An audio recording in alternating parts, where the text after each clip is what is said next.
Okay, so I drug a track in here that's not going to make much sense at all with the song we have, but let's see if we can make it work. So here's what I added.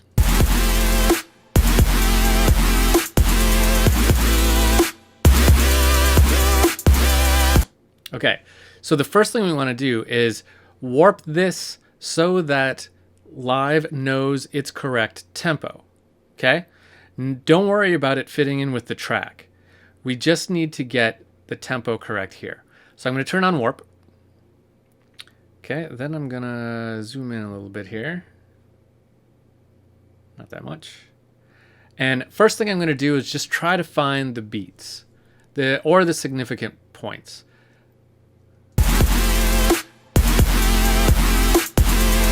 Okay, so let's find first that snare hit right there. So I'm going to make a marker there. There's the next one. Okay, so just with those 2 points, let's see where that gets us. We need to put those 2 points on the grid in the right spot. So what are these? Well, 3. So that's beat 3, so that goes right there. 3. And this is also beat 3.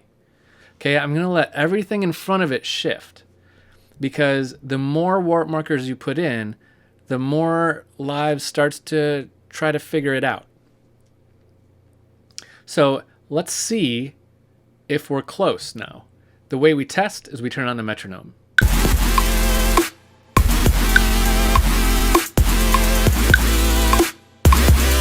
Okay, we felt pretty good here, but we got off ahead of it. What we can try is a few things now. We can control click here on this warp marker and say warp from here at our current tempo, warp from here straight, warp 101 from here. I'm just going to try warp from here. And basically what I'm doing is telling it, given this information, try to figure out the rest of the tune. Let's see how that did.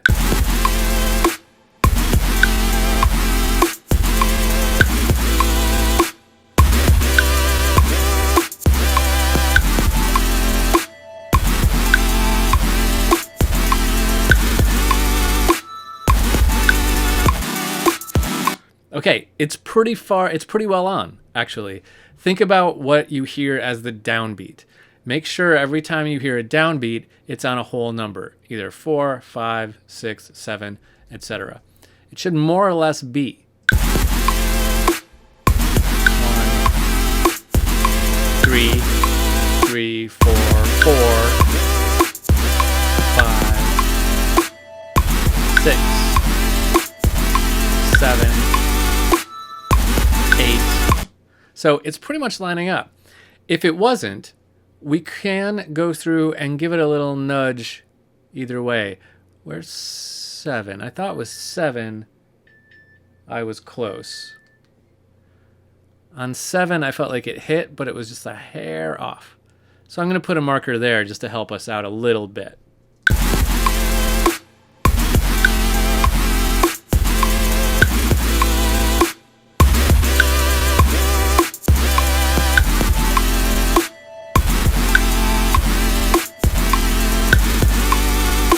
Okay, so now we're pretty on, and we should be good for the rest of the track.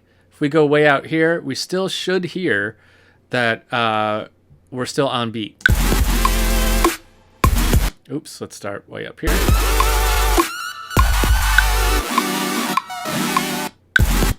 Good. Let's drag our loop out all the way to the end. Let's try that one more time from here.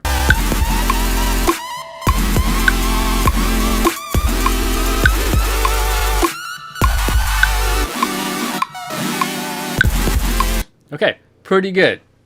So now that we have this at the correct tempo, so that it's lined up, so that Live knows what its tempo is, it will fit into the rhythm of our track. That doesn't mean that it's going to fit stylistically or harmonically into our track. It might still sound dumb, but it'll be in time. Let's try it.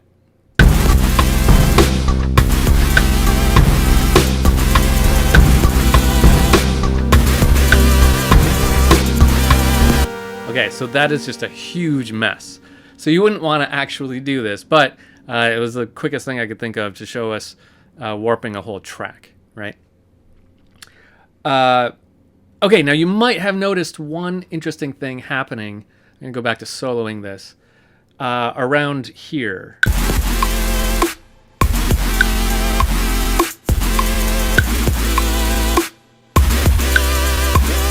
Right there. Do you hear it kind of stuttering a little bit? What's happening there is the algorithm that's driving the warping stuff. Remember how I said there's huge amounts of math going on here? The math is having a hard time figuring out how to stretch those out to be just right. But hey, there's a solution for that. Let's go to a new video and let's talk about warp modes.